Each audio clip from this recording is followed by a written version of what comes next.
After infection with coronavirus, we know that about 85% of people have a short-term infection, relatively mild, and after a week or so go back to normality or relative normality. We know that 15% go on to become more ill and will require hospitalization.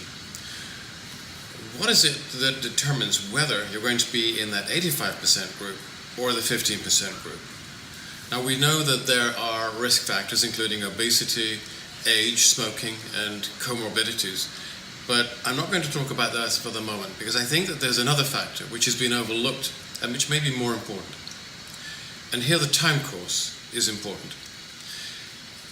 After infection, there is a period of up to 7 or 9 days during which there will be a viremia, that is, the virus is detectable in blood, in the back of the throat and certain other tissues, and during that phase you might have a sore throat, headaches, mild fever, a few aches and pains.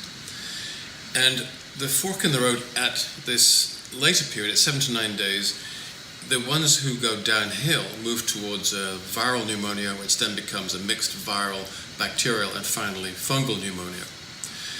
The time course is important because if the critical events that determine whether you're in the 85 or the 15 group are occurring within such a short time frame, that means that it is the innate immune system that is deciding whether your immune system will get on top of the virus and you will recover or not.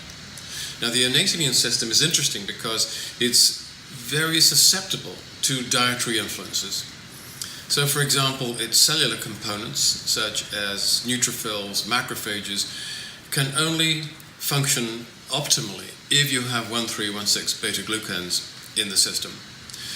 The other very important component of the innate immune system is lactoperoxidase, which plays a key role in protecting the nose and throat and the respiratory tract. And that is an enzyme that depends on the presence of iron as a cofactor and cyanogenic groups to produce hypothiocyanous and hypothiocyanate ions. Now, we know that the coronavirus is vulnerable to hydrogen peroxide and to hypothiocyanous and hypocyanate ions. Both of these compounds damage the structure of the virus and prevent it from re-entering a cell and multiplying. Now, the innate immune cells produce hydrogen peroxide, and for that you need the 1,3,1,6 beta-glucans. The enzyme lactoperoxidase produces the hypothiocyanous and hypothiocyanate ions, and for that you need the iron, you need the cyanogens. And we've included all of these in one single nutritional package, which is Extend.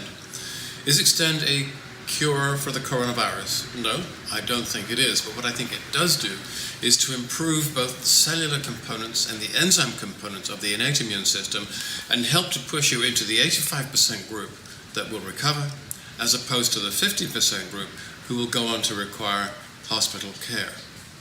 Now, if by using this formulation we can push you into that 85% group, if by giving this to enough people we can increase the split from 85-15 to 90-10, we can cut the numbers of people who need hospitalization by a third. That would be an enormous boon. And I'm talking about compounds here that are natural, that derive from the diet, they're extremely safe and very, very suitable for public health management programs. I think this is the way forwards.